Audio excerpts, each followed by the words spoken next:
podemos ir direto ao cérebro. E é isso que estamos fazendo hoje, estamos indo direto para a sede. E nossa primeira palestra se chama Curando a Mente. Alguns autores afirmam que toda doença começa na mente. Eu não acredito muito nisso, mas sei que para algumas pessoas a mente desempenha um papel importante. E para outras, a mente desempenha um papel menor. Tudo o que acontece no corpo afeta a mente. E tudo o que acontece na mente afeta o corpo. Então, o que eu gostaria de fazer é entrar no cérebro e observar como as funções básicas, no modo como pensamos, acontecem. Então, na parte frontal do cérebro, é chamado de córtex pré-frontal. Pré significa que está na frente. Frontal, novamente, está na frente. Córtex. E córtex é um nome dado a toda a parte superior do cérebro. Então, com o córtex pré-frontal, é apenas este terço frontal do cérebro. E é aqui que está nosso intelecto. É aqui que residem nossos poderes de raciocínio. É aqui que ocorre o julgamento. E é aqui que eu chamo o presente mais maravilhoso que acredito que Deus deu à humanidade, que é a vontade.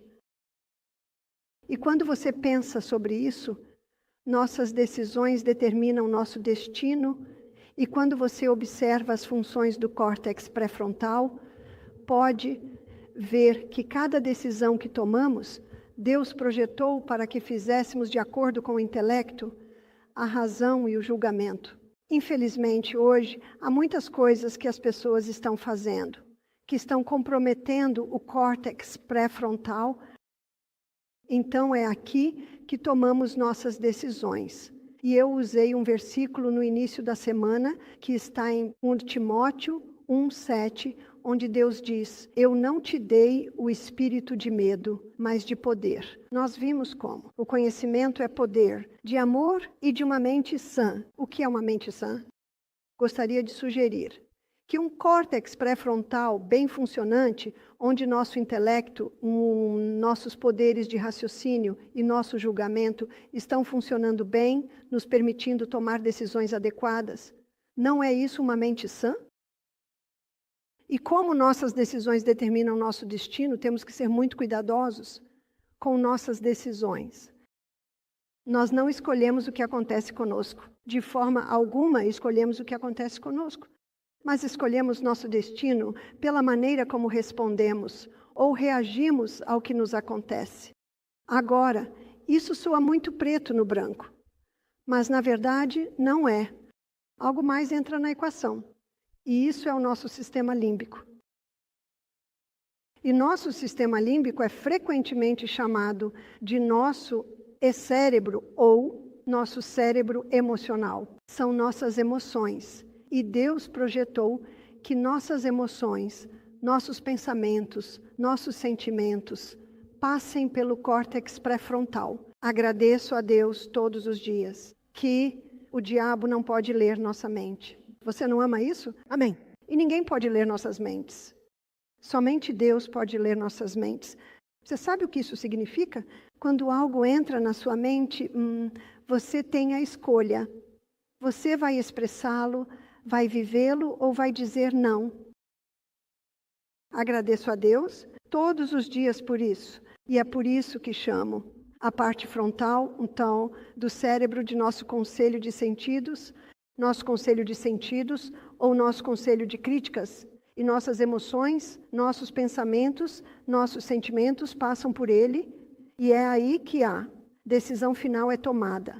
E é no córtex pré-frontal que Deus se comunica com a humanidade. Veja, Deus não está em todo homem.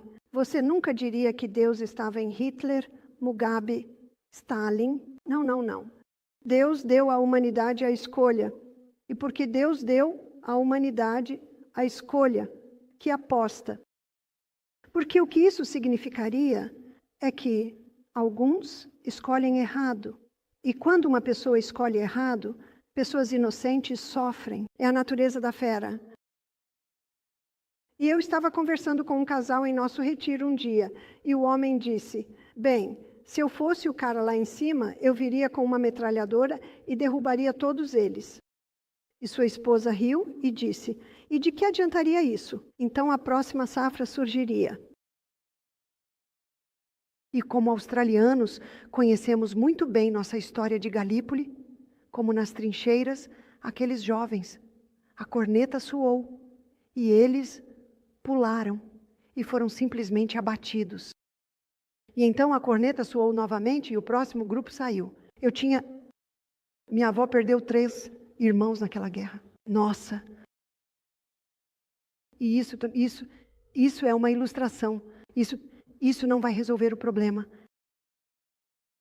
Veja, Deus deu à humanidade a escolha. Ele nos fez agentes morais livres.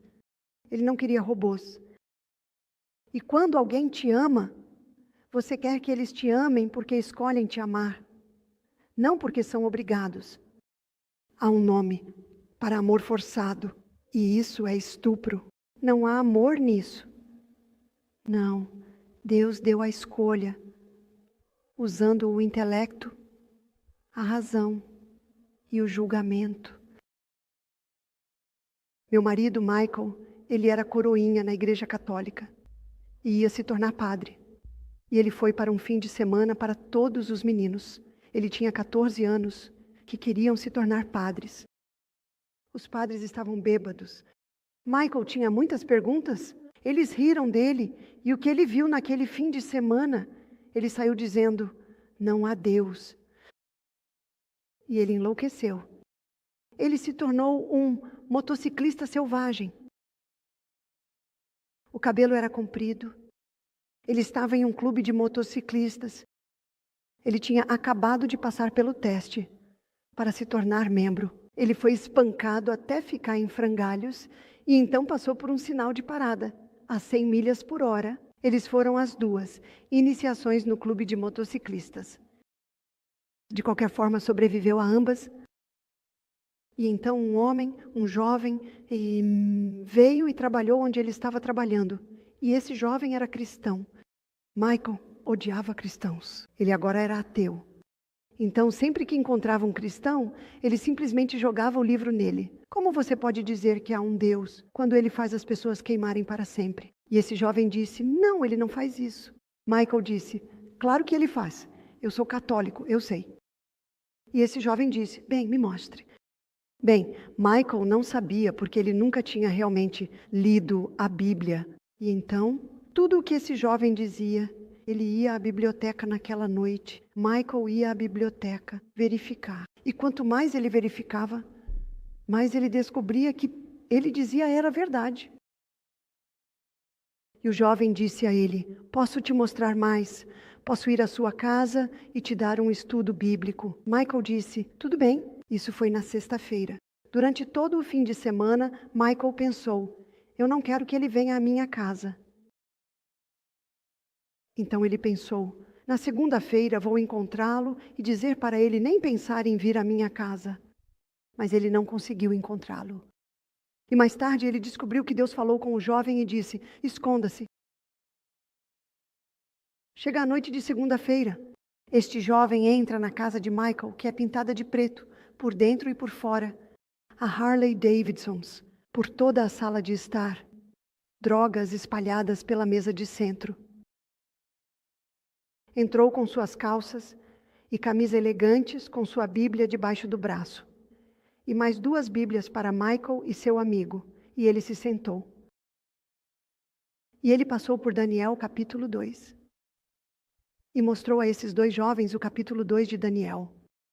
E então, Daniel, capítulo 2. O rei tem um sonho. E quando ele acorda de manhã, o rei Nabucodonosor, ele não consegue se lembrar do sonho. Ele é o rei da Babilônia. Então ele chama todos os sábios e diz: mostrem-me o sonho e mostrem-me a interpretação. E eles disseram: mostre-nos o sonho e nós daremos a interpretação. Ele disse: mostrem-me o sonho e a interpretação, ou todos vocês estarão mortos pela manhã. Agora Daniel, que era um cativo de Jerusalém, era considerado um homem sábio. Então ele recebeu a mensagem: todos nós morreremos pela manhã. E ele disse, por quê? Porque o rei teve um sonho. Então, naquela noite, Daniel orou e disse, Pai no céu, mostre-me o sonho. E Deus lhe mostrou o sonho e a interpretação. Então, pouco antes de todos serem mortos, Daniel vai até o rei e diz, Deus me mostrou o sonho. Ele disse, o sonho era que você sonhou com uma estátua, cabeça de ouro, peito de prata, quadris de bronze, pernas de ferro, pés de ferro e barro. E o rei disse, foi isso que eu sonhei. E Daniel disse, e Deus me mostrou a interpretação.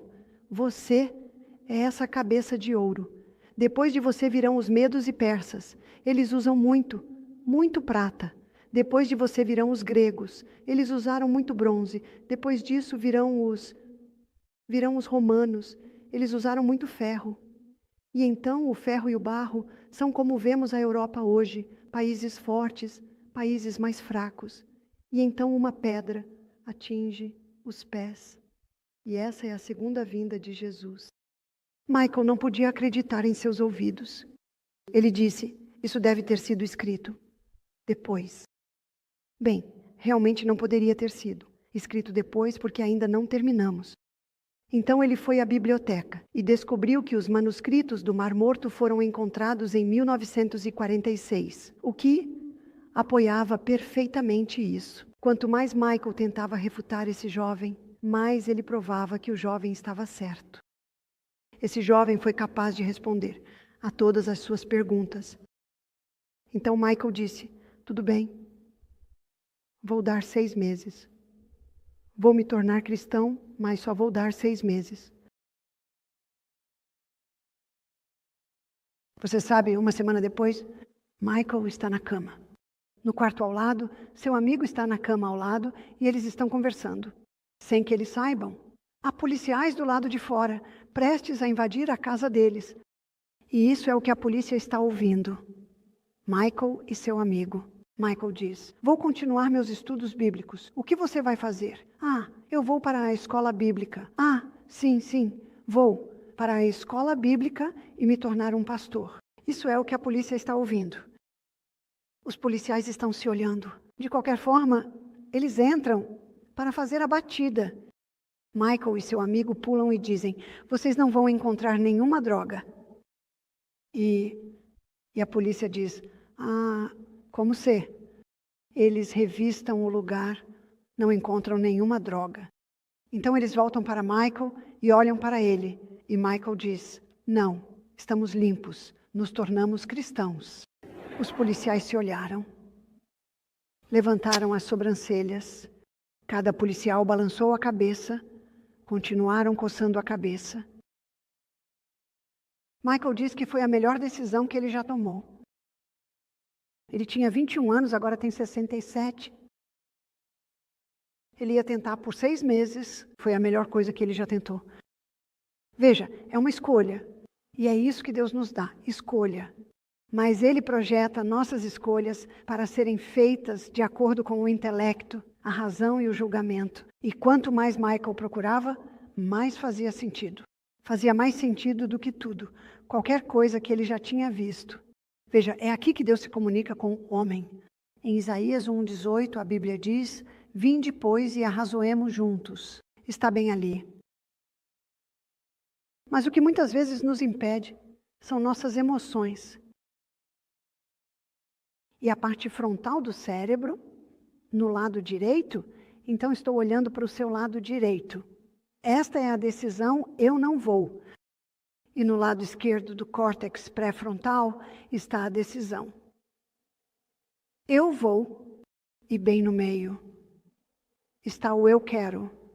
Eu quero significa, o que você quer da vida? Quais são seus objetivos? Para onde você está indo?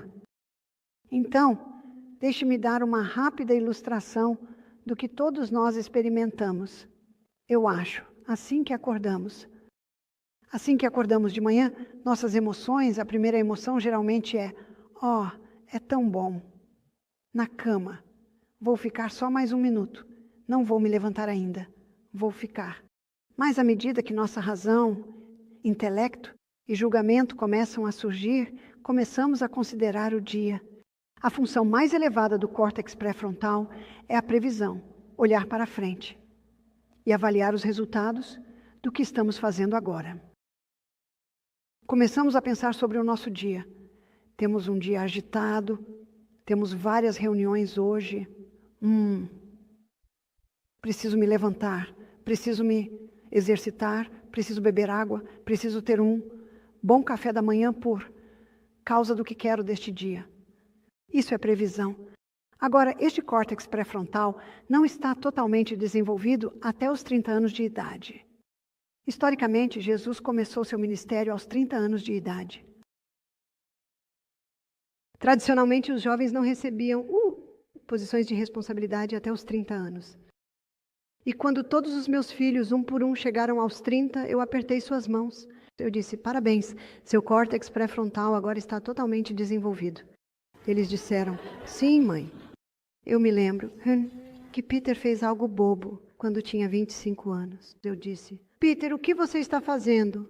Ele disse, mãe, meu córtex pré-frontal não está totalmente desenvolvido. Eu disse, é por isso que você precisa da sua mãe. E é por isso que eu digo aos adultos, apeguem seus filhos ao coração, quando eles são jovens, para que eles façam de você seu conselheiro e guia, porque eles precisam de alguém com um córtex pré-frontal totalmente desenvolvido. Que honra foi na semana passada ter minha neta de 20 anos me ligar e dizer, vovó, posso falar com você sobre relacionamentos? Que honra! Você sabe que muitos adultos afastam os jovens? Você não deveria estar fazendo isso. Você deveria estar fazendo aquilo. Você nunca reclama porque isso nunca adianta. Isso nos fez algum bem? Eu sei pessoalmente que quanto mais me pressionavam, mais eu ia para o outro lado. Quando eu tinha 16 anos, eu ia ser dama de honra para minha prima. Nossas mães, irmãs, falavam sobre penteados sofisticados que queriam para mim. Saí e cortei meu cabelo, ficou meio centímetro por toda a parte. Essa era eu. Eu me lembro. E assim, eu nunca abaixei meu padrão, mas me certifiquei de passar tempo com meus filhos, tempo com meus adolescentes, tempo com meus jovens.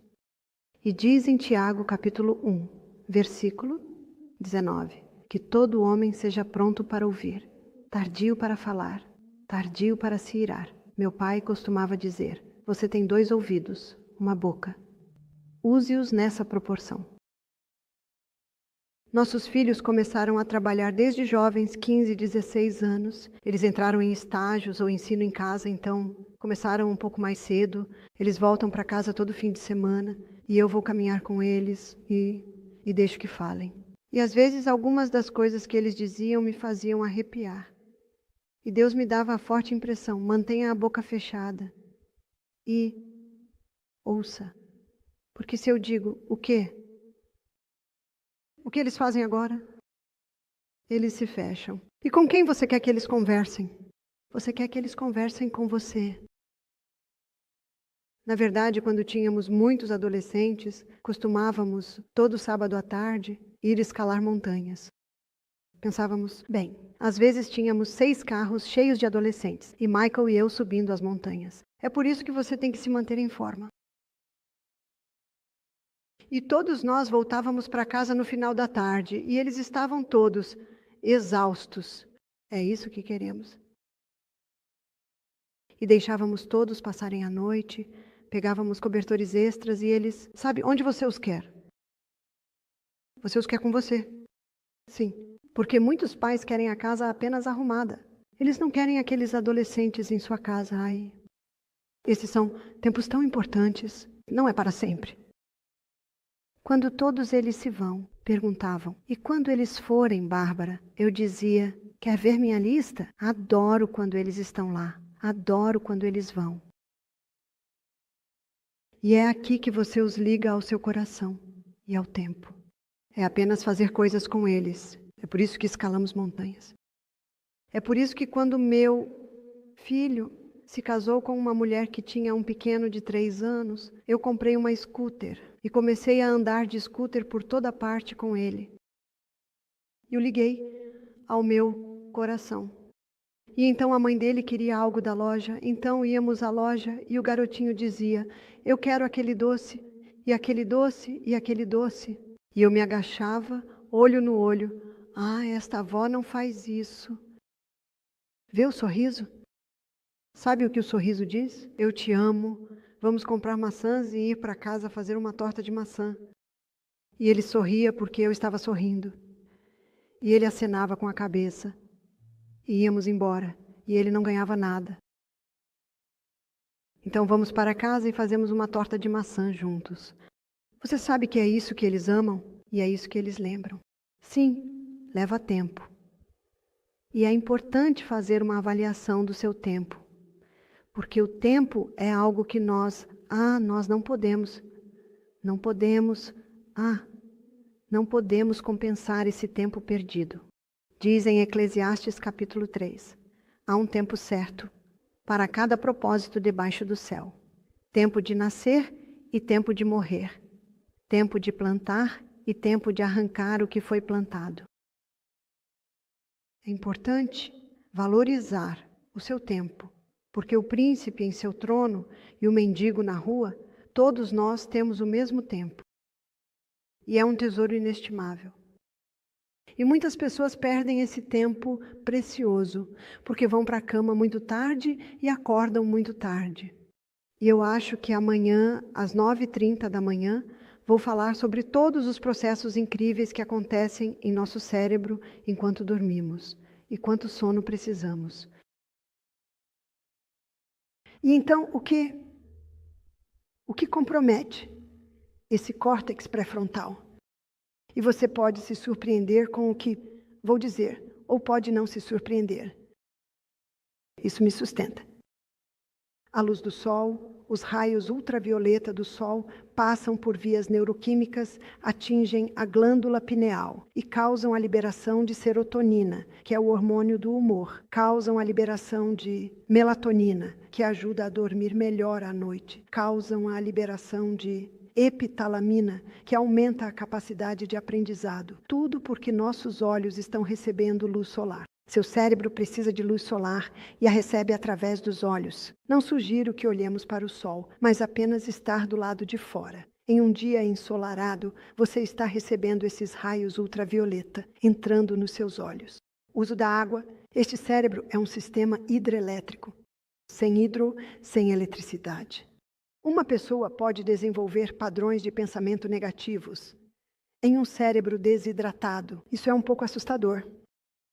Comece cedo. Leve sua água para a cama com você e assim que acordar, comece a beber, pouco a pouco, durante todo o dia. Nosso cérebro precisa de água e não há um tanque de reserva nas costas. A única água que entra é a água que bebemos. Dormir. Dr. Matthew Walker mostra que 10 noites de 6 horas de sono por noite resultam em 50% menos desempenho cognitivo, 50% menos desempenho físico. 6 horas. A maioria das pessoas acha que 6 horas é muito bom. E quando ele terminou de escrever o livro, terminou seu estudo antes de escrever o livro. Ele ficou muito desapontado com as conclusões. Por que ele ficou desapontado? Ele esperava que a pesquisa mostrasse que sim, 6 horas é muito bom. Não é. 8. Deve ser 8 para que todos os processos que acontecem à noite sejam cumpridos e amanhã de manhã vou mostrar como você pode treinar seu corpo de volta a isso. Note o que eu disse. Ele ficou desapontado com os resultados. Você vê 6 horas, você se sente bem? É uma ilusão. Na verdade, não está bem. O próximo é confiança, confiar em Deus. Ansiedade, descontentamento, remorso, culpa, desconfiança. Tudo tende a quebrar as forças vitais e convidar a decadência e a morte para o corpo. O que são culpa, desconfiança, remorso? O que são eles? Eles são, na verdade, sentimentos. Eles são emoções. E podemos aceitar essas emoções ou podemos rejeitá-las. E uma coisa que nos liberta disso é a capacidade de perdoar. Pedro foi até Jesus e disse, devemos perdoar 7 vezes? Pedro achava que isso era bastante generoso. Jesus disse, 70 vezes 7. O que é isso? 400 e, de qualquer forma, muitas vezes. Em outras palavras, nunca devemos parar de perdoar. A maioria das pessoas não percebe que o perdão é uma decisão do córtex pré-frontal. Não é uma emoção, não é um sentimento, porque nossos sentimentos nos dirão que eles não merecem. E isso pode ser verdade, mas não tem nada a ver com isso. Veja, o perdão é a única prescrição em todo o universo que tem o poder de quebrar as ligações químicas da hostilidade, raiva e ódio. Então, no livro O Ministério da Cura, no capítulo Cura da Mente, onde o autor diz que a tristeza, ansiedade, descontentamento, remorso, culpa, desconfiança tendem a quebrar as forças vitais e convidar a decadência e a morte para o corpo. O que isso significa? Bem, a doutora Caroline Leaf, que é uma psicanalista cristã, escreveu alguns livros recentes chamados Quem Desligou Meu Cérebro? Ela diz a mesma coisa e afirma isso porque a pesquisa está provando hoje que, quando alimentamos ou valorizamos a negatividade, espinhos crescem. Espinhos físicos crescem entre os dendritos. E esses espinhos físicos têm a capacidade de danificar os tecidos. Aí estão suas doenças psicossomáticas. Então, quando um pensamento negativo entra no cérebro, ela diz que é como uma brisa, passando pelas ramificações das árvores. E nesse momento temos uma escolha. Podemos segurar esse pensamento negativo, ou podemos deixá-lo ir. Veja, as coisas vêm e vão ao longo de nossa vida, e só nos tornamos vítimas das experiências negativas quando continuamos a nos concentrar nelas. É quando nos apegamos a elas que os espinhos crescem. O governo de Deus é um governo de liberdade. A liberdade é baseada na escolha livre. E temos uma escolha. Podemos nos apegar a isso, ou podemos deixar ir. E em Filipenses 3:9, 3:15, a Bíblia diz, uma coisa faço, esquecendo-me das coisas que ficaram para trás. Avanço para as que estão adiante. Prossigo para o alvo, para o prêmio da soberana vocação de Deus, em Cristo Jesus. Qual é a soberana vocação de Deus? Você a encontra em João 10:10. Jesus disse, eu vim para que tenham vida e a tenham em abundância. A vida deve ser boa. E se não está boa, temos que colocar o chapéu de detetive e descobrir. Por quê? Não está boa. Bem, fui abusado há aproximadamente 20 anos. Bem, deixe isso lá. Deixe isso lá. Mas a pessoa que fez isso comigo, perdoe-a. Mas ela não merece ser perdoada. Isso mesmo. Concordo, mas isso não tem nada a ver. Porque, quer você perdoe ou não, eles nunca saberão. A única pessoa afetada pelo seu perdão é você mesmo. O perdão corta as correntes que o prendem a esse passado doloroso. O perdão lhe dá asas, lhe dá liberdade e permite que você esqueça as coisas que ficaram para trás e avance. A doutora Caroline Leaf mostra que quando tomamos a decisão de perdoar, porque é uma decisão do córtex pré-frontal, é mais fácil de tomar quando esse córtex pré-frontal está bem hidratado, bem exposto ao sol, bem descansado, bem nutrido. Quando tomamos essa decisão, algo acontece. Mas isso só acontecerá se formos para a cama cedo. porque são as horas antes da meia-noite, em que o sistema de limpeza a vácuo do cérebro, chamado sistema linfático, e o sistema linfático é composto por células gliais. E o sistema linfático é o aspirador de pó do cérebro. Duas coisas precisam estar presentes. Tomamos a decisão mental, eu vou perdoar. Então vamos para a cama antes da meia-noite. E quando essas coisas estão presentes, quando essas duas coisas estão presentes, enquanto dormimos, o sistema linfático entra em ação e aspira todos os espinhos. Que processo incrível! Veja o que a ciência nos mostra hoje. A ciência nos mostra hoje que essa decisão de perdoar não quer apagá-los, e nós queremos que sejam apagados. Essa decisão, vou manter meu dedo aqui, aí está. Essa decisão de perdoar tem um efeito fisiológico no cérebro para aspirar todos os espinhos. A ciência agora nos mostra que o perdão tem um efeito fisiológico no cérebro. Mas duas coisas devem estar presentes: a decisão de perdoar e ir para a cama cedo, onde o sistema linfático é mais ativo. Eu vi isso repetidamente.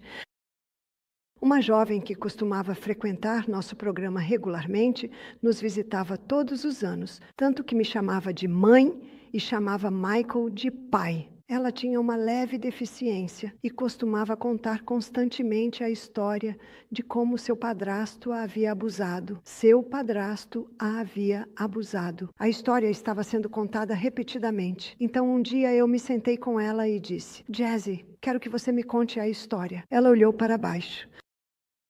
Eu disse: conte-me o que aconteceu. Ela disse: bem, meu meio-irmãozinho estava no chão convulsionando com febre. E o padrasto dele estava sobre ele. E ela entrou aos 15 anos e disse: eu cuido disso. Fiz um curso de primeiros socorros. Então provavelmente sabemos a reação daquele homem. Ele disse: saia daqui. E ela ficou muito ofendida e saiu. Esse foi o abuso de que ela falou. Eu disse: aham. Eu disse: Jessie, você consegue entender que aquele homem estava muito chateado? Ele estava muito chateado. O pequeno dele estava convulsionando. E sim, você fez um curso de primeiros socorros, mas ele também sabe o que fazer e quer lidar com isso sozinho. Eu disse: você o perdoou? Oh, querida, ela não gostou disso. Ela desviou o olhar. Ela se levantou e saiu da sala. No dia seguinte, quando a vi, ela não queria se aproximar de mim, não queria falar comigo. Então, no dia seguinte, eu disse: oi, Jessie. E quando eu disse: Jessie, você perdoou? Eu disse: não, sabe, vai levar apenas 1 minuto. E vai te ajudar, vai te libertar. Eu podia ver que ela ainda resistia. A linguagem corporal diz muito. Eu disse: você reza todos os dias? Ela disse: sim, mãe, eu rezo. Eu disse: você reza, perdoa as nossas ofensas, assim como nós perdoamos a quem nos tem ofendido? Oh, ela disse: sim, sim. Eu disse: você sabe o que está fazendo? Você está dizendo: Deus me perdoe da mesma forma que estou perdoando meu padrasto. Ela me olhou chocada e saiu. No dia seguinte, quando ela entrou, tinha um grande sorriso no rosto. Eu soube imediatamente o que ela tinha feito. Eu disse: oi, Jessie. Ela disse: oi, mãe. Eu disse: Jessie, você fez isso? E ela disse: eu fiz. Ela estava totalmente livre. Ela nunca mais contou aquela história. E, no entanto, por 10 anos, ela a contava. Todos os dias, todos os dias, todos os dias. E foi por isso que eu sentei com ela e disse: Jessie, o que está acontecendo? Vamos. fazer algo sobre isso, porque o fato é que, todos os dias, quando ela contava uma história, o que estava acontecendo com a história? Na verdade, está ficando cada vez maior. O caminho está ficando maior. Esses são caminhos em nosso cérebro. São como trilhas no mato. Acho que vocês têm temporadas de neve onde há esqui. Certamente há trilhas de esqui. E é tão fácil descer por essas trilhas. Somos criaturas que adoram seguir o caminho de menor resistência. Não é verdade? E ela simplesmente escorregava por esse caminho todos os dias, e todos os dias os espinhos cresciam. E então eu sabia, por amor a essa jovem, que precisávamos chegar ao fundo disso. Tínhamos que falar sobre algumas questões desconfortáveis para poder libertá-la. Sabe, quando você está arrancando ervas daninhas do jardim, não é uma coisa agradável de se fazer, abaixar-se com os dedos na terra, arrancando as ervas daninhas. Mas eu adoro arrancar ervas daninhas porque adoro um jardim sem ervas daninhas. É um processo. Mas o que aconteceu com Jasmine é que ela criou outro caminho. Foi o caminho do perdão dela, e todos os dias ela confirmava o fato de que havia perdoado. E assim, todos os dias ela seguia pelo novo caminho e não pelo antigo. E assim o novo caminho ficava cada vez maior. E agora, 10 anos depois, nunca a ouvi contar a história. Ela foi libertada. Quanto tempo leva para que o novo caminho seja mais forte que o antigo? 21 dias. É o que a pesquisa diz. 21 dias seguindo o novo caminho e 21 dias sem seguir o antigo. Você tem um caminho maior. 60 dias, dizem, antes de estar consolidado. Agora, ouvimos uma música incrível esta noite. Violino, piano, havia outro instrumento. Eu estava no fundo, não tenho certeza de qual era. Tenho certeza de que aquele violinista não começou a tocar aquele violino ontem. É isso mesmo? E é o mesmo processo. Até mesmo músicos, quando aprendem uma nova peça, eles têm que repeti-la várias vezes e talvez após 21 dias, eles a tenham dominado razoavelmente bem.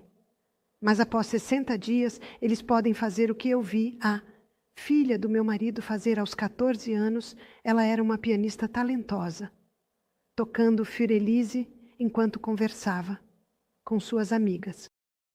Nem mesmo olhando para os dedos, sem cometer um erro, está consolidado. É o mesmo processo de aprender qualquer coisa nova. E a pesquisa está mostrando hoje que há 3 coisas que são as mais potentes em realmente causar novos dendritos. Toda vez que você aprende algo novo, você cresce outro dendrito, outro dendrito, outro dendrito. E esta única célula nervosa, e temos 1 trilhão em nosso cérebro, tem o potencial de desenvolver 70 mil dendritos. Esse é um dendrito. E temos 1 trilhão. A capacidade do nosso cérebro. A tragédia de que a maioria das pessoas passa a vida inteira sem nunca acessar totalmente o potencial completo do nosso cérebro.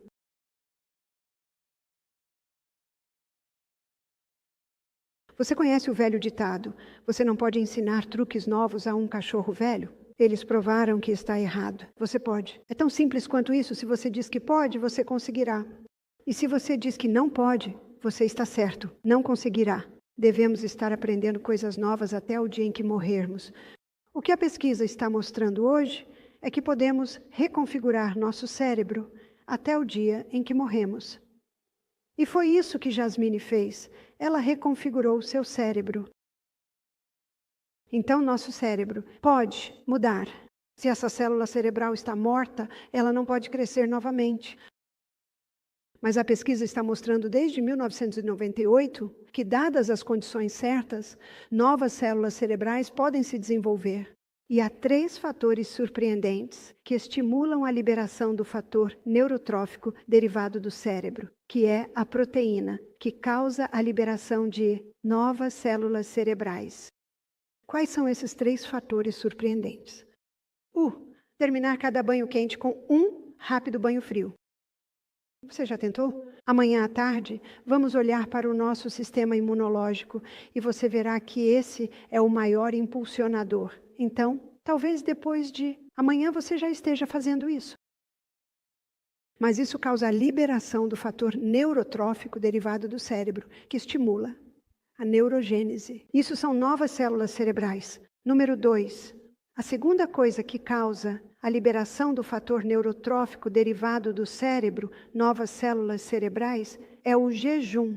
Então, talvez faça um dia de jejum por semana, ou talvez 2 dias de jejum a cada quinzena, ou, eu não sei se você diz quinzena, 2 semanas, ou talvez 2 dias por mês, ou alimentação com restrição de tempo, tomando café da manhã como um rei, almoço como uma rainha e jantar como um pobre. Ontem eu tomei café da manhã como um almoço, então café da manhã como um rei, almocei como uma rainha e não comi novamente até o café da manhã do dia seguinte. Então eu fiz um jejum de 18 horas. Isso causa a liberação do fator neurotrófico derivado do cérebro. Então o segundo é o jejum. O terceiro é o treinamento intervalado de alta intensidade. Quando você está correndo pela sua vida, isso é um choque. E esse choque causa a liberação do fator neurotrófico do cérebro. Isso são novos neurônios. Mas eu quero voltar às 3 coisas que são mais eficazes em causar novas células nervosas. Sim, aprender um instrumento musical. Você sabe tocar um instrumento musical? É hora de aprender. A aprender um novo idioma. Na casa onde almocei hoje, eles sempre falam com seus filhos em romeno, então seus filhos falam romeno fluentemente e expluente inglês fluente. Que presente dá um idioma extra? Meu filho se casou com uma garota finlandesa e ela fala só em finlandês. Os filhos dele falam finlandês bem. Ele nem sempre sabe o que eles estão dizendo. Mas que presente ter outro idioma. Qual é o terceiro? O terceiro é memorizar a Bíblia. Há um livrinho chamado Caminho a Cristo e eu acho que está por aí. E eu li isso na página 90. Não há nada mais calculado para fortalecer o intelecto do que o estudo das Escrituras. Não há. Outro livro tão potente para elevar os pensamentos, vitalizar as faculdades quanto às amplas e enobrecedoras verdades da Bíblia. Se a palavra de Deus fosse estudada como deveria ser, os homens teriam uma amplitude de mente, uma nobreza de caráter, uma estabilidade de propósito raramente vistas hoje. Você pode ver porque eu tive que memorizar esses 3. Sabe, eu não os li e os conheci. Eu tive que repetir várias e várias vezes, cerca de 21 dias. E como você pode ver, agora cheguei aos 60 e está em cimento. Então eu posso não dizê-lo por um mês e depois dizê-lo porque esses caminhos estão sólidos no meu cérebro. Toda vez que aprendemos algo novo, aprendemos outro dendrito. Desenvolvemos outro dendrito. Meu marido, há 15 anos, foi aprender a pilotar um helicóptero. E o professor dele disse, estou avisando, você está na casa dos 50, vai demorar um pouco. Ele disse, tenho dois alunos, ambos na casa dos 50. Um está com 60 horas, o outro com 40 horas. Eles ainda não conseguem fazer o voo pairado. Michael disse que pairar é como tentar se equilibrar em uma bola de borracha escorregadia. É muito difícil pairar. Na verdade, quando começam a aprender, o professor está constantemente pegando nos controles. Michael conseguiu em 20 horas. Isso é aproximadamente o mesmo tempo que um jovem de 15 anos leva para dominar o voo pairado. Por que Michael dominou isso? Bem, não há muitos cinquentões que vão para a cama cedo, que bebem 8 copos de água por dia, que não tomam café, que não consomem álcool, ou não fumam cigarros, ou não usam drogas, que comem uma dieta nutritiva, que se exercitam todos os dias, que tomam sol todos os dias. Esses princípios do Sustain Me nos sustentarão.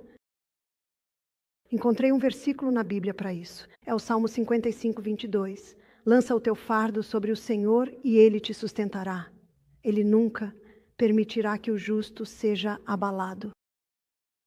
Então Michael dominou isso em 20 horas. Ele tem o mesmo cérebro que todos nós. Ele foi um motociclista por um tempo. Ele consumiu muitas drogas, mas sugiro que ele recebe o fator neurotrófico derivado do cérebro, porque ele dominou o voo estacionário em 20 horas. O professor não podia acreditar. Eu não acho que o professor vai pilotar helicópteros por muito mais tempo, porque ele é um alcoólatra. E, infelizmente, o álcool mata essas células cerebrais. Você sabe, é um presente tão grande que Deus nos deu este cérebro incrível. E é realmente nossa responsabilidade cuidar dele. E quando cuidamos dele, quando o protegemos, ele cuida de nós. Mas vou contar uma história engraçada para mostrar o que aconteceu com meu marido em 2020. Era contra a lei realizar um protesto na Austrália. Então Michael organizava um protesto a cada 2 semanas. É nosso direito? É nosso direito. E a Bíblia diz que devemos obedecer a Deus em vez de aos homens. E Michael estava protestando contra os confinamentos protestando contra os mandatos. Você sabe, sempre que um governo impõe um mandato, isso não vem de Deus, porque o governo de Deus é um governo de liberdade. Então Michael foi falar no protesto. Havia cerca de 600 pessoas, cerca de 300 policiais. E os policiais viram que ele estava prestes a se levantar e falar. Então eles se aproximaram e disseram: Senhor, se você falar, nós vamos prendê-lo. E Michael olhou para eles e disse: isso será interessante. E ele se levantou e começou a falar. E eles se aproximaram e disseram: Senhor, pare. Michael disse: ainda não terminei. Você sabe que a Bíblia diz em Colossenses 4:6 que a sua palavra seja sempre com graça, temperada com sal, para que saibam como responder a cada um. Gostaria de sugerir que aos 21 anos, quando Michael entregou o seu córtex pré-frontal a Deus, ele permitiu que Deus trabalhasse em sua vida. E ele era um homem que não era propenso à raiva. E então eles pularam sobre ele e começaram a se afastar com ele. Mas ele percebeu que não o estavam segurando muito firmemente. Ele me disse que decidiu se divertir um pouco. E ele pulou à frente deles e foi e correu. Ele correu. E ele não correu para fora do estádio, ele correu para dentro e fora da multidão. E a polícia não conseguiu pegá-lo. Michael tem cabelo branco. Ele parece um cavalheiro idoso, mas o que eles não percebem é que Michael e eu corremos, subimos e descemos colinas todos os dias. Nós fazemos o treinamento intervalado de alta intensidade. Eles não conseguiram pegá-lo. Você sabe, eles têm todas essas coisas em seus cintos. E Michael estava apenas correndo para dentro e fora da multidão. A multidão estava torcendo, assobiando, gravando vídeos. E Michael pensou: é melhor deixá-los me pegar. Então ele diminuiu a velocidade e eles pularam em cima dele. E um jovem policial estava puxando sua mão para trás e Michael disse: Pare de puxar minha mão para trás. Você está me machucando. Não seja tão desrespeitoso com um cavalheiro idoso. E o policial disse, você não deveria ter corrido. Michael disse, é meu direito. E isso não é verdade? É nosso direito. De qualquer forma, eles o deixaram caminhar, estando muito cansado. Eles decidiram não prendê-lo, provavelmente pensaram, não queremos esse cara em nossas prisões. E o levaram a uma mesa onde havia um policial anotando seus dados. E enquanto ele estava lá, dando seu nome ao policial, seu endereço, etc, etc. Um cara se aproximou ao lado dele e esse cara era grande, tatuagens por todo o corpo, grande barba, e ele disse a Michael, eles estão te machucando? Michael disse, estou bem. E então ele disse ao policial, se você machucá-lo, você responde a nós. E ele olhou para Michael e disse, estamos bem ali.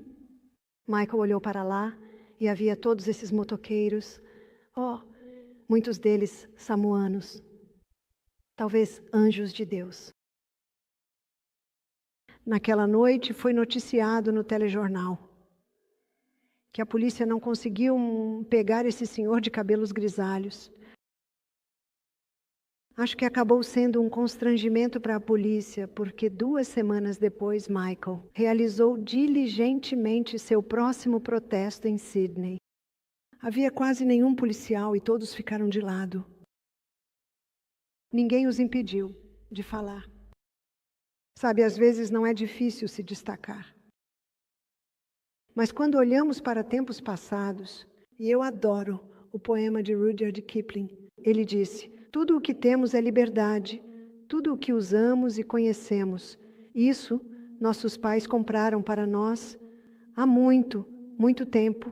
Escravidão há muito esquecida, diminuindo corações e mentes. Isso que nossos pais morreram para libertar será novamente acorrentado. E assim, sempre que vemos essas injustiças feitas à sociedade, somos muito gratos por homens como meu marido, que tomam posição.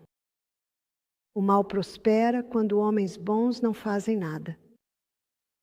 Gosto de pensar que eles não poderiam fechar o mundo novamente.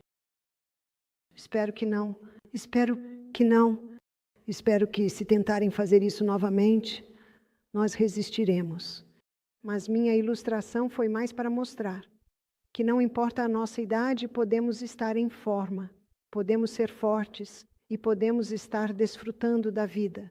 Michael é o líder de um partido político na Austrália chamado Heart, Saúde, Meio Ambiente, Responsabilidade, Direitos e Transparência. E não é isso que Deus quer que defendamos? Mas é muito importante que mantenhamos nosso córtex pré-frontal forte, tomando sol todos os dias, bebendo água suficiente, indo para a cama cedo, confiando em Deus, porque a Bíblia diz que Ele é capaz. Em Efésios 3:20 diz, ora, aquele que é capaz de fazer infinitamente mais do que tudo, o que pedimos ou pensamos, de acordo com o poder que opera em nós. Abstenha-se de qualquer coisa que possa interferir na função do córtex pré-frontal. São todos os estimulantes. Isso é a cafeína, isso é o álcool, isso é o açúcar refinado, isso é até mesmo, como vimos este ano, esta semana, uma dieta rica em trigo. Pare com qualquer coisa que possa interferir no funcionamento adequado do córtex pré-frontal. Exposição excessiva à tecnologia. Isso está interferindo na atividade do córtex pré-frontal. Inale pelo nariz. Veja, cada uma dessas, 1 trilhão de células nervosas, tem o ciclo de energia nelas. E vimos esta semana que quando há oxigênio no ciclo de energia, você obtém 18 vezes mais energia. Percebi que quando meus filhos que estudam em casa estão tendo dificuldades com divisão longa, padronização de frases, sabe o que eu faço? Chamo um intervalo. Eles vão pular no trampolim, andar de bicicleta, correr para cima e para baixo na colina, voltam 10 minutos depois. Ah, o que entrou no cérebro deles? Oxigênio. E então eles frequentemente entendem. E se você está estudando, todos nós deveríamos estar estudando. Certifique-se de fazer muitas pausas. Certifique-se de ir no trampolim, no mini trampolim, na bicicleta ergométrica, ar fresco, muita água, inale pelo nariz. Você está praticando? Você obterá mais oxigênio a nível celular. Mais oxigênio na célula cerebral significa que o intelecto, a razão e o julgamento aumentam. O que significa que nossa capacidade de tomar decisões adequadas, aumenta. Nutrição, nosso cérebro precisa de nutrição de ponta, alta em fibras. Todos esses minerais e vitaminas, esses minerais são todos necessários para o disparo dos neurotransmissores, né? De célula para célula.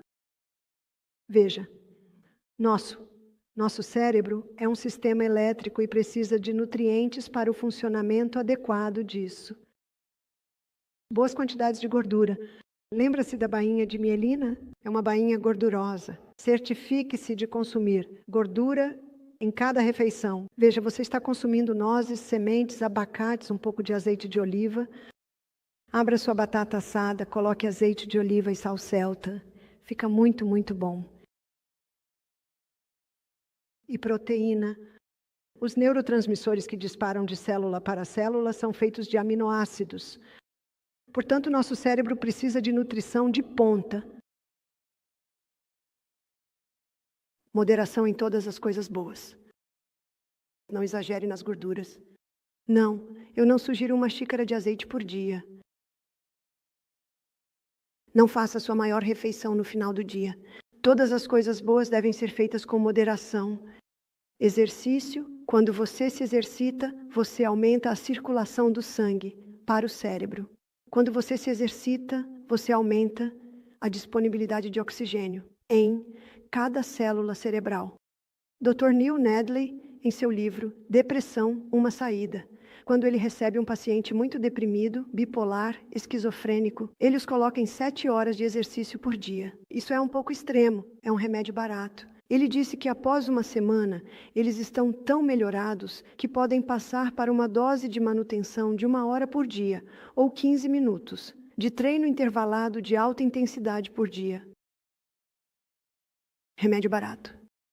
Dr. Neil Nedley, eu fui a uma conferência que ele estava realizando em Sydney há 15 anos. Ele disse que notou que muitos de seus pacientes estavam tomando antidepressivos. Isso o chocou e surpreendeu. Então ele decidiu tentar mudanças no estilo de vida. Quais são as mudanças no estilo de vida? Sol, beber mais água, sair dos estimulantes, ir para a cama cedo, dieta nutritiva, exercício todos os dias. Ele decidiu tentar mudanças no estilo de vida com eles. E ele analisou o estilo de vida deles e mostrou como poderiam ajustar, beber mais água, começar a ir para a cama um pouco mais cedo, tentar fazer qualquer tecnologia que precisem no meio do dia, não à noite. Ter lâmpadas suaves à noite para preparar o cérebro para o sono. Ele disse que se isso pudesse até mesmo igualar o efeito da medicação, ele ficaria feliz. E eu nunca vou esquecer a próxima declaração dele. Ele disse, superou em muito. As mudanças no estilo de vida superaram em muito o efeito da medicação. Na doença mental, na depressão. Tenho que te contar que eu costumava trabalhar como enfermeira psiquiátrica no final da adolescência, aos 20 anos. Eu não via pessoas curadas, eu via pessoas sendo geridas, às vezes bem, às vezes não tão bem. Eu via as mesmas pessoas voltarem de novo, e de novo, e de novo. E qual é a definição de insanidade? Fazer o que você sempre fez e esperar resultados diferentes. Eles costumavam beber muitos refrigerantes, costumavam beber muito café, costumavam fumar muito. Então, quando estou sentado lá, isso provavelmente 20 anos depois de ter trabalhado como enfermeira psiquiátrica, e estou ouvindo Neil Nedley dizer que mudar o estilo de vida e a dieta superou em muito o efeito da medicação. Essa declaração me colocou em um caminho. Me colocou em um caminho onde eu sabia. E quanto mais investigava, mais via isso. Que a doença mental pode ser gerida, controlada e até revertida, com mudanças no estilo de vida. Conheci 5 pessoas em minhas viagens que foram diagnosticadas com esquizofrenia, bipolaridade e estão sem medicação. E gerenciando.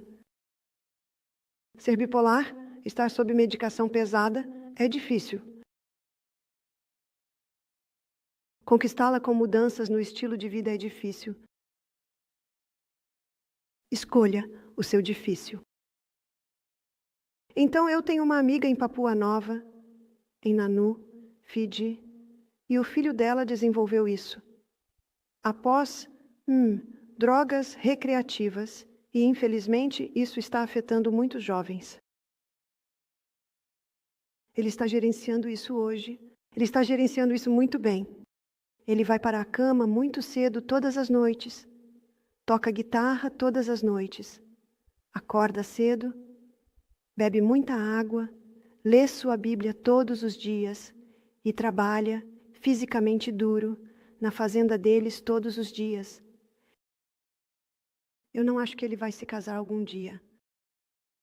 Ele nunca será o que ele ia ser. Ele era um dos meninos talentosos da turma em engenharia. Ele conseguiu uma bolsa de estudos para ir para a Austrália. Drogas recreativas apenas. Eles até hoje não sabem exatamente o que ele tomou, mas isso danificou seu cérebro. Mas ele está gerenciando muito bem, considerando o dano que foi feito. O que será necessário? Eu não sei. Depende de quão danificado está o cérebro.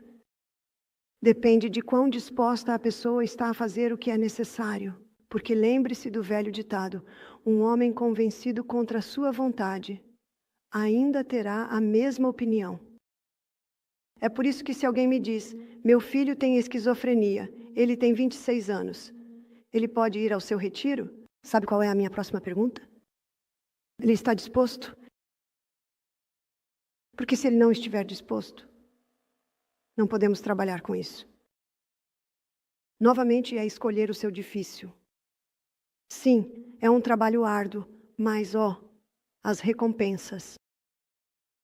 Que bom estar livre de medicação e gerindo bem. Mas é um trabalho árduo. Então você escolhe o seu difícil. E com muita medicação, é comprar agora, pagar depois. Não é verdade? Sim, a medicação pode ter um papel em uma crise, absolutamente. Fiquei tão feliz com a medicação para a dor, quando o cirurgião ortopédico colocou meu rádio, quebrado e fora do lugar de volta no lugar. Mas isso foi por um dia. Um dia. Mas infelizmente, porque funciona em uma crise, meio que se infiltrou na vida cotidiana. Eu sabia que mudanças no estilo de vida e tratamentos naturais simples podem ajudar a conquistar muitas coisas, mas eu não percebia na área mental. Mas eu vi isso repetidamente. E uma área, e eu mencionei isso ontem à noite com a depressão, é um desequilíbrio hormonal. Então eu vi muitas jovens superarem a depressão, perdoando seus agressores do passado, implementando as mudanças de estilo de vida sobre as quais falei esta noite, começando a aplicar o creme de inhame. E descobri que, em alguns casos, Dentro de 6 meses, elas estão fora da medicação. Às vezes leva 1 ano. Depende de quanto tempo elas estiveram na medicação e depende de quão diligentes elas são no que você precisa fazer para superá-la. Mas se uma jovem de 28 anos está tomando medicação antidepressiva, como é o futuro? Não parece bom, não é? É bem difícil. E eu mencionei na noite passada o artigo que li chamado O Efeito Deprimente dos Antidepressivos. Eles não são uma cura. Há apenas uma coisa que tem a capacidade de nos curar, e isso é o corpo humano. E faz mais sentido curar o corpo humano, seja mental, emocional ou físico, mas trabalhar com os poderes de cura que Deus colocou neste corpo. Quando trabalhamos com essas funções básicas do corpo que Deus colocou lá, vejo repetidamente as pessoas começarem a se curar, as pessoas começarem a gerenciar e até mesmo a se curar. Muito depende da idade, de quão diligente a pessoa é em fazer o que precisa ser feito e também de quão danificado está o corpo, quão grave é a condição. Mas não importa. O que seja, descobri que sempre há uma resposta. Li um livro chamado Li este há cerca de 1 ano, A Escola que Escapou dos Nazistas. Livro muito interessante sobre um professor, no início dos anos 1930, que tinha uma escola bastante incomum. Ela ensinava muita música e jardinagem às crianças, então havia muitas atividades extracurriculares. Mas ela percebeu o que estava por vir e levou sua escola para a Inglaterra. E depois disso, ela foi fundamental em organizar trens carregados de crianças judias para fora da Polônia e da Alemanha. E também foi essencial, junto com uma equipe inteira de pessoas, em organizar famílias adotivas para essas crianças. Porque os pais perceberam o que estava prestes a acontecer. E ela mantinha essas crianças ocupadas. Essas crianças acabaram de perder seus pais. Elas sabiam que talvez nunca mais os vissem. Ela simplesmente as mantinha ocupadas. Jardinagem, jardins de flores. Não é maravilhoso que o Deus Criador nos deu a capacidade de criar música, instrumentos musicais. Eles também construíram este belo anfiteatro no jardim e plantaram roseiras e chamaram os vizinhos para assistir às apresentações musicais. Eles cultivavam seus vegetais e os vendiam para os vizinhos. Ela os mantinha muito ocupados. Então, eles tiveram que se mudar para o norte de Londres porque a guerra chegou e os bombardeios estavam acontecendo no sul de Londres. E quando se mudaram para esta casa antiga, as crianças ajudaram a renovar a casa, mantendo-os ocupados, ocupados, ocupados. E então a guerra acabou e eles puderam voltar para a casa original onde o exército havia estado. E o exército não cuidou muito bem dela. Então, mais uma vez, as crianças formaram equipes e consertaram a casa e revitalizaram seus jardins, mantendo a música. Então ela começou a receber crianças de Auschwitz. Um menino de 12 anos chegou e ela pôde ver que esse menino havia passado por tempos terríveis. E foi dito ao menino para não falar sobre isso. E o menino disse: "Eu não quero falar sobre isso porque revivo os horrores." E o que a psiquiatria diz para fazer hoje? Você tem que falar sobre isso. Mas o que a Bíblia diz? Filipenses 3,13. Uma coisa faço, esquecendo-me das coisas que ficaram para trás, avanço para as coisas boas. Não estou interessado em desenterrar sepulturas. O que há nelas? Coisas mortas e podres. Deixe-as lá. De vez em quando, se o menino dizia algo como: "Quando estavam na fila para o almoço, da última vez que fiquei na fila, a cada 10 pessoas, uma era baleada. Eu era o número 9." Eles apenas o mantinham ocupado, mantinham-no ocupado. Eles conseguiram mais algumas crianças, a mesma coisa. Você sabe que essas crianças se curaram? Elas se curaram e se tornaram membros proeminentes da sociedade. E eles se curaram através da criação, criando música, criando jardins, cultivando vegetais, criando, renovando a casa. Ela apenas os mantinha ocupados. Um dos homens voltou para a Alemanha e se tornou um palestrante e guia no museu. E ele se curou a ponto de poder falar sobre o que passou, porque conseguiu perdoar. Quando você perdoa, você corta as correntes que o prendem a esse passado doloroso, mas se você continuamente revive a dor, na verdade, você a prende a si mesmo e é uma carga pesada. É uma carga pesada quando continuamos a arrastar esse passado doloroso conosco. O perdão corta as correntes que o prendem a esse passado doloroso. E lembre-se, quando você perdoa, você não precisa sentir vontade de fazê-lo, como você poderia. A dor é muito profunda, mas a cada dia, à medida que você confirma seu perdão, a dor diminui cada vez mais. E foi isso que eles descobriram na escola que escapou dos nazistas. História linda. E você sabe, à medida que essas crianças cresciam e começavam a assumir papéis de destaque na sociedade, em todos os feriados elas voltavam para a escola? Elas voltavam porque tinham memórias tão calorosas de lá.